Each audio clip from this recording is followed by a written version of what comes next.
یہ گالی دینے والے جو ہوں گے نا، قیامت والے دن ان کو بڑی ناکامی اور بڑی حسرت ہونے والی ہے۔ حدیث میں آتا ہے ایک مرتبہ رسول اللہ صلی اللہ علیہ وسلم نے صحابہ سے پوچھا کہ تم لوگ جانتے ہو کہ مفلس کون ہے؟ تو صحابہ عرض کرنے لگے کہ اللہ کے رسول، مفلس وہی ہے جس کے پاس درہم و دینار نہیں ہے، جس کے پاس دنیا کا مال و متاع نہیں ہے۔ اور جیسے ہم بھی یہ سوچتے ہیں، آج ہم سے بھی کوئی کہا تمہارے ہم سے بھی کوئی پوچھے بھائی تمہارے نزدیک میں یہ مفلس کون ہوتا ہے، تو ہم یہ کہتے ہیں یہ جو بیچارہ جس کے پاس گھر نہیں ہے، تو وقت کی روٹی نہیں ہوتی، کھانا پینا نہیں ہے، تو اسی کو مفلس سمجھتے ہیں۔ تو صحابہ نے کہا اللہ کے رسول یہی مفلس ہے جس کے پاس درہم و دینار نہیں ہے، جس کے پاس دنیا کا مال و متاع نہیں ہے۔ تو آپ صلی اللہ علیہ وسلم نے فرمایا کہ نہیں، میری امت کا مفلس وہ ہے جو قیامت والے دن روزے بھی لے کر، نماز بھی لے کر آئے گا، روزے بھی لے کر آئے گا، زکوٰۃ بھی لے کر آئے گا، یعنی سارے کام کیے ہوں گے،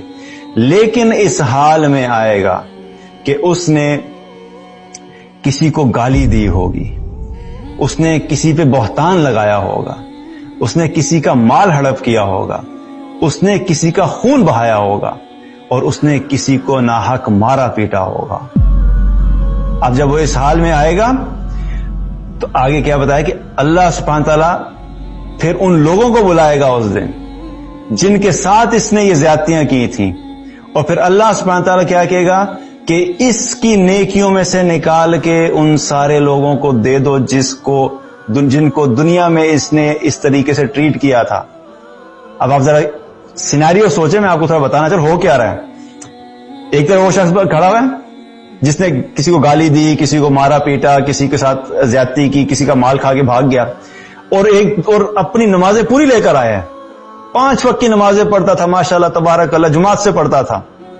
اور اس کے علاوہ زکوٰۃ بھی پوری پے کرتا تھا، ہر رمضان کے روزے بھی رکھتا تھا، تہجد گزار بھی تھا، بڑے بڑے نیک کام کرتا تھا، صدقہ خیرات بھی کرتا تھا، لیکن حقوق العباد میں کیا کر رہا تھا؟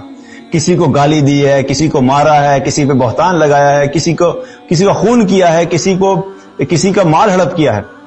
اب یہ سارے قیامت والے دن لائن میں لگے ہوئے ہوں گے اس کے سامنے، اور کیا کہا جائے گا؟ بھائی اس کی نیکیاں اٹھاؤ اور ان کے حقوق ادا کرنا شروع کرو۔ اب اس سے نیکیاں لی جا رہی ہیں، اس کو دیے، اس سے نیکیاں لی، اس کو دی، اس سے نیکیاں لی، اس کو دی، جو بھی جن کے ساتھ اس نے زیادتی کی تھی، اب اس کی نیکیوں سے نکال کے ان سب کے حقوق ادا کیے جائیں گے۔ اب آپ سوچیں کتنی خطرناک بات ہے یہ۔ کچھ لوگ ایسے ہیں، چلیں باہر تو جو بھی ہوتا ہے سارا اخلاق باہر تو چلا جاتا ہے، گھر کے اندر اتنی زیادتیاں چل رہی ہیں، واللہ میرے پاس جس قسم کے میسیج آتے ہیں ڈیفرنٹ سسٹرز کے، میں حیران ہوتا ہوں کہ ہمارے خامند ہمیں ارسات ابیوزیو لینگویج استعمال کرتا ہے، ہمیں مارتا پیٹتا ہے، کئی میسیج ایسے آتے ہیں۔ آپ سوچیں کہ وہ خامند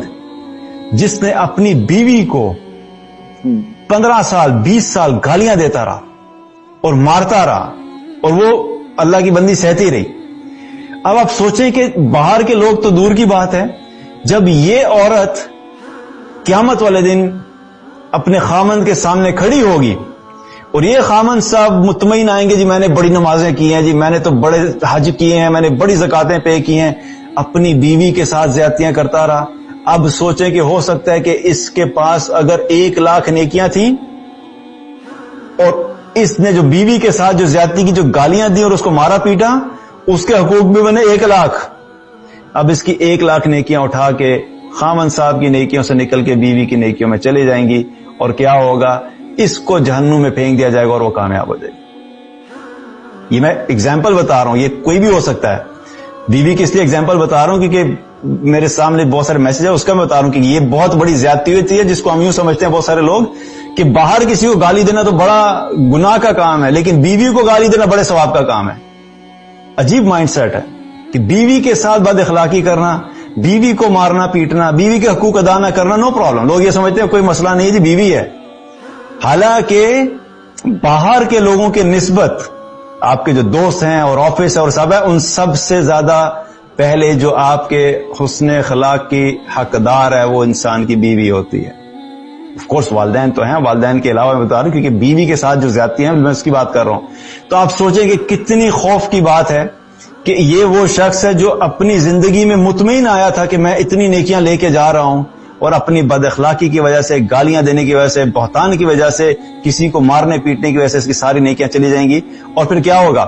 اب اگر اس کی نیکیاں ختم ہو گئی ہیں اور لوگوں کے حقوق ابھی باقی ہیں کہ بھائی جان نے کوئی 40-50 سال لوگوں کے ساتھ زیادتیاں کی تھیں، اب کیا ہوگا جی؟ اس کی تو نیکیاں ختم ہوگی، اب باقی لوگوں کے حقوق کیسے پے ہوں گے؟ کیونکہ کریڈٹ ہی ختم ہو گیا، اب آپ کے پاس ہے ہی کچھ نہیں. تو کیا کہا جائے گا؟ اب ان کے جو گناہ ہیں جس کے انہیں حق ادا کرنا ہے، ان کے گناہوں کو اٹھاؤ اور ان کے گناہوں کو اس کے اوپر ڈال دو، کیونکہ اللہ سبحانہ تعالیٰ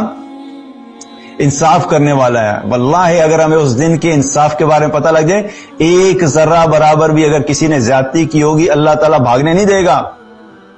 چاہے بیوی کے ساتھ کی ہو یا بیوی نے خاوند کے ساتھ کی ہو، والدین نے بچوں کے ساتھ کی ہو، بچوں نے والدین کے ساتھ کی ہو، انسان نے اپنے آفس میں کی ہو، باہر کی ہو، محلے والوں کے ساتھ کی ہو، خاندان والوں کے ساتھ کی ہو، ایک ذرہ برابر بھی آپ نے کسی کی زیادتی کی، اللہ بھاگنے نہیں دے گا اس دن. دنیا میں آپ جدھر مرضی بھاگ لیں، آپ دنیا کے قانون سے بھی بھاگ سکتے ہیں، پولیس سے بھی بھاگ سکتے ہیں، کورٹ سے بھی بھاگ سکتے ہیں، جج سے بھی بھاگ سکتے ہیں، لیکن قیامت والے دن اللہ سبحانہ تعالیٰ پکڑے گا اور ایک ایک زیادتی کا حساب دلائے گا. اب جب اس کے نامہ اعمال میں سے نیکیاں ختم ہو جائیں گی، ان کے گناہ لیے جائیں گے اور اللہ ان کے اوپر ڈالے گا، کیونکہ اللہ نے ان کو کمپنسیٹ کرنا ہے. اللہ بغیر انصاف کے وہ دن ختم نہیں کرے گا. اس دن کا نام ہی کیا ہے؟ انصاف کا دن ہے، حساب کا دن ہے. اللہ سبحانہ تعالیٰ پھر ان کے گناہوں میں سے نکالے گا تاکہ ان کا بوجھ ہلکا ہو اور اس شخص کے پلڑے میں ڈال دے گا جس نے زیادتی کی تھی، اور پھر کیا ہوگا کہ اس کو جہنم میں ڈال دیا جائے گا. گئی آپ کی ساری نمازیں، ساری زکوٰۃ، سارے روزے، بڑے بڑے ذکر جو کیے تھے، رات کو تہجد کے اندر کھڑے ہو کے نمازیں پڑھا کرتے تھے، لوگوں کے ساتھ زیادتیاں کرنے کی وجہ سے ساری عبادات ضائع ہوگی. اتنا خطرناک معاملہ ہے حقوق العباد کا. اس لیے لوگوں کے ساتھ معاملہ کرتے ہوئے ہمیں بہت احتیاط کرنی چاہیے، اپنی زبان کی حفاظت کرنی چاہیے. اس کو اگر صحیح بات نہیں کرا سکتے تو اس کو زپ لگوا لیں.